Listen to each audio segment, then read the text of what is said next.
I think we are live, and this is Prairie Views. Oh, give me just 1 second. I got a little technical difficulty here. All right, I think we're good. So this is All Prairie right. Views, and my name's Gabe, and I'm with Trevor Cunningham today. So first of all, just kind of introduce yourself a little bit, Trevor, and tell us a little bit about what you do for Prairie.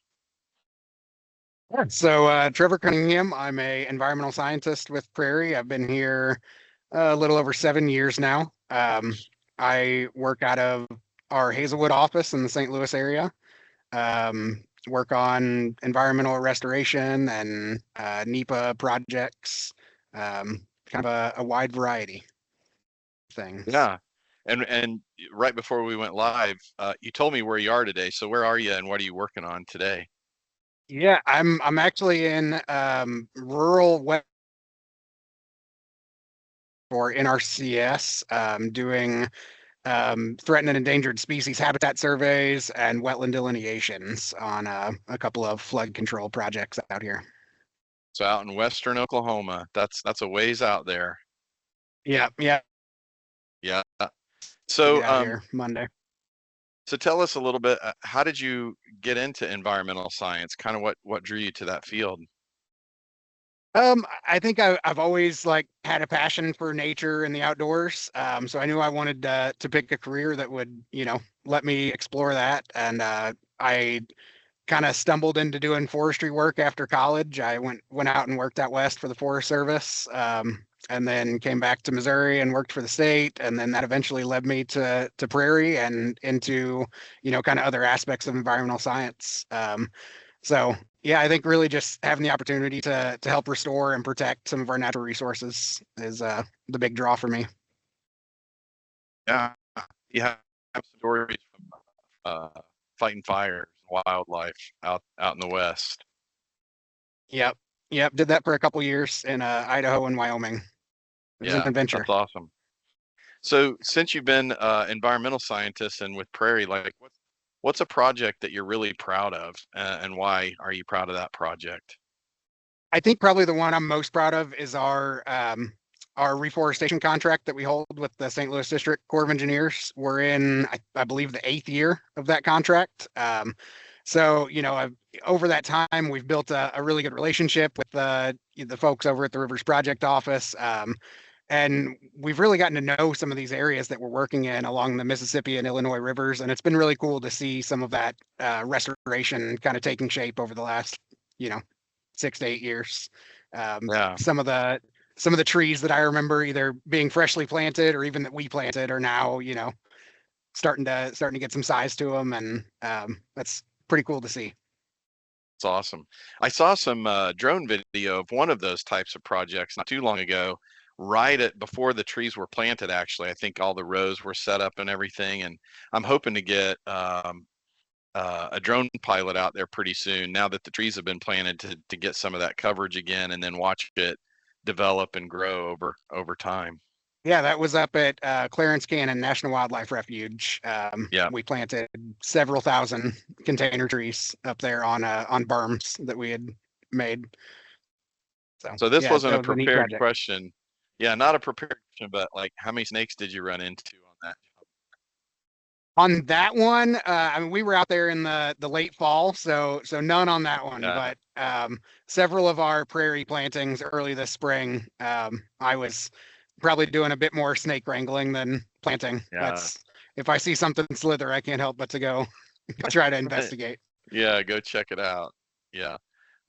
So what's something valuable you've learned from collaborating with other teams or other disciplines while at Prairie? Because obviously we have a lot of teams doing a lot of things. Yeah, lots of collaboration. I think primarily who I've worked with is our survey crews. I've spent a lot of time working out with them, and at this point, I've learned enough that like I'm no surveyor, but I'm comfortable enough that I can take the equipment out and take some shots on my own. And that's been really helpful in some of our environmental projects, whether that is using survey equipment to locate boundary monuments on Corps of Engineers property or using them to collect locations of trees in a mitigation site. That's something that I've done pretty recently. So I think the kind of some basic survey skills have been, valuable in my other work. Sure. Yeah. So what's one of your favorite aspects of working at Prairie? I think it's that like varied work types, like Hmm. just a boat on the Mississippi doing a hydrographic channel patrol survey, and then a couple days later I'm inventorying a wetland mitigation site, and then now I'm in Oklahoma looking for endangered species habitat. It's kind of a mixed bag, and it's pretty tough to get bored around here. It's always Kidding. changing. Well, being on the marketing side of things, it's like there's so much that this company does for its size. Yep. It's like this never-ending ideas of like, okay, how do we market this and how do we market this and what, which makes my job a lot of fun actually. So thank you for Yep. making my job a lot of fun. Um, so here's a good question. If you could go do a project anywhere in the world, not just in the States, but anywhere in the world, where would you like to be and what kind of project do you think you'd like to work on? Um, Someplace tropical would be really cool. I know we've done some work in like Puerto Rico and things like that. So I'm not really sure what the project would be, but species for some infrastructure project in a faraway military installation or something. I don't know. Can we go out to Guam or something? That'd be kind of cool. No kidding. Yeah, so something tropical, probably some Yep. kind of an endangered species, survey or inspection type deal Yep. where, you could Yeah. go. Yeah, go ahead. I really like I've always been fascinated with the tropical ecosystems because of like just the amount of diversity that they support and things like that. So yeah, I think that'd be neat to uh, professional things there. You ever done any snorkeling in any kind of tropical region? I actually I actually just went to Cozumel a few months ago and spent.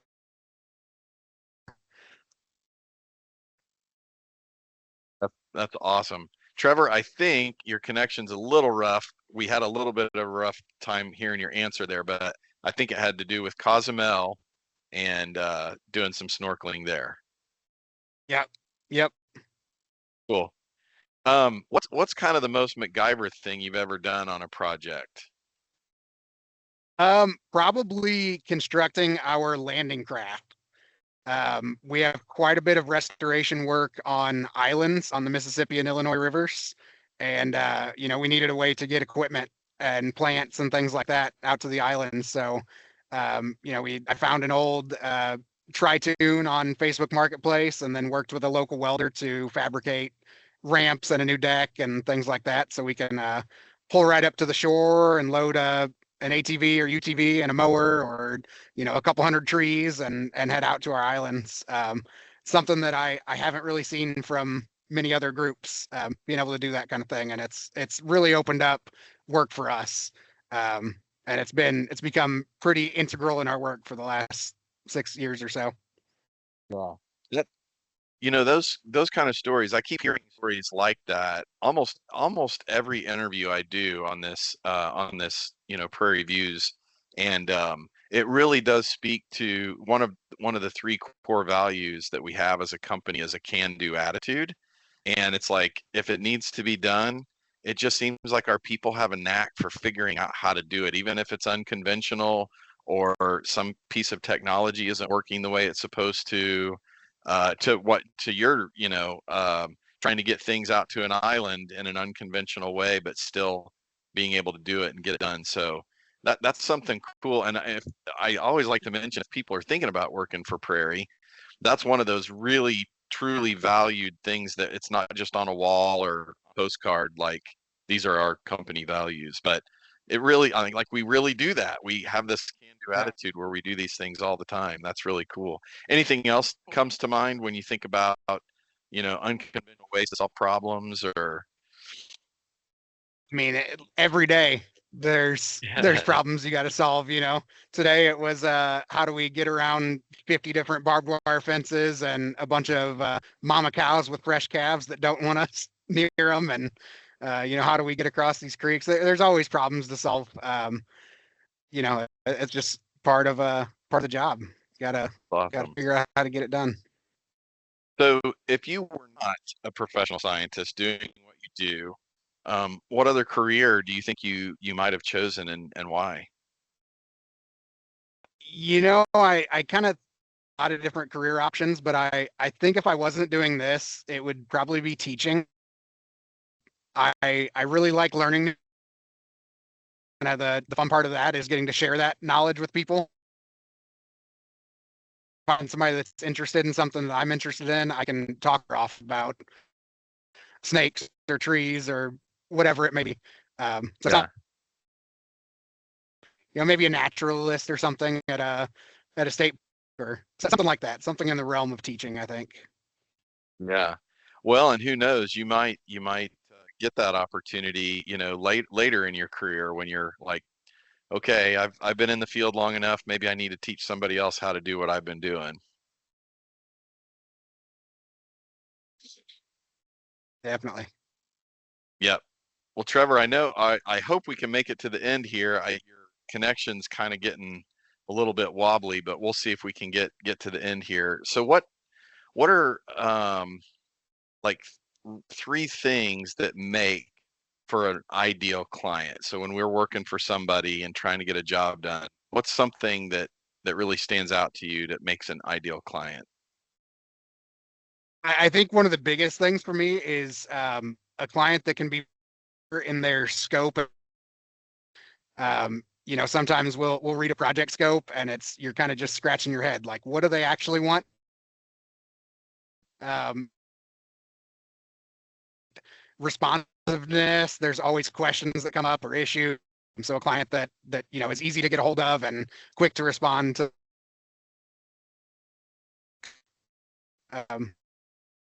Of having clients that give us neat projects to go work on.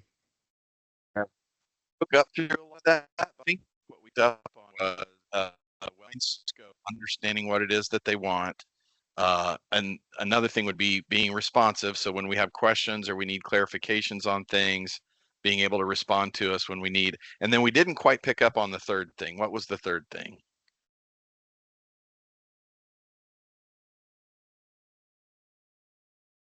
I think I lost you there for a second. Yeah, our connection's not doing so hot. Well, let's try one more question. And if we can't get this one in and technology, Western Oklahoma doesn't cooperate with us, we'll see what we can do.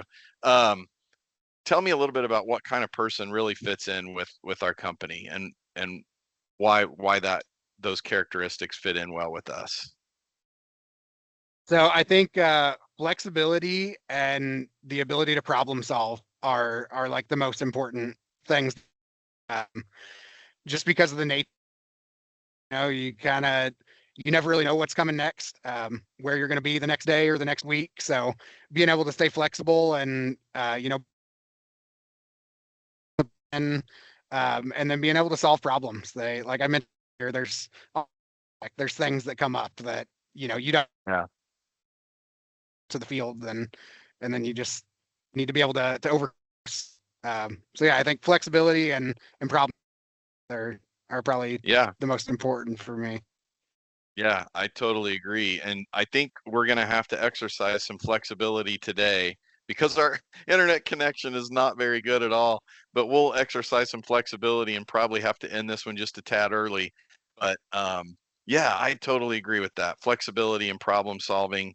If you like that, you like a new scene, you like to be somewhere different, you like variety, man, Prairie Engineers is a good spot to consider for sure, no doubt. Any last words, Trevor? Yep. Thanks for having me. Yeah, absolutely. About Sorry all we I've had to got. cut it a little bit short, but thanks for being on. And we're going to go ahead and end today. So Prairie Views, where all the engineers are strong, all the land surveyors are good looking, and all the scientists are, we usually say above average, but now that I've met Trevor, I may have to rethink our byline. We'll talk to you soon, Trevor. Thanks, Gabe. You bet. Bye.